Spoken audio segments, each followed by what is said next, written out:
SP प्रतिष्ठानच्या वतीने स्वातंत्र्य दिनानिमित्त खाऊ वाटप। एसपी प्रतिष्ठानच्या वतीने स्वातंत्र्य दिन उत्साहात साजरा करण्यात आला।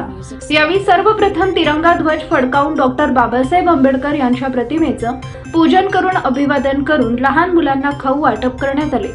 यावेळी रिपब्लिकन पार्टी ऑफ इंडियाचे पश्चिम महाराष्ट्र उपाध्यक्ष सिद्धेश्वर पांडगळे, SVCS हायस्कूलचे मुख्याध्यापक राम ढाले, उपमुख्याध्यापक रामेश्वर झाडे, महादेव वांगीकर, संस्थापक समीर भैया पांडगळे यांच्या हस्ते करण्यात आले।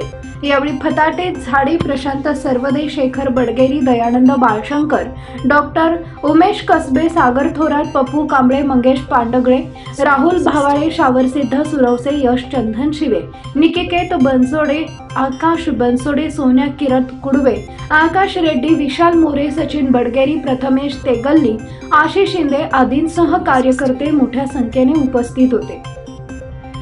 हे वृत्त संकलन महाराष्ट्र लोकराज्य न्यूज चॅनलचे शहर प्रतिनिधी दुर्गा साळी यांनी केलंय।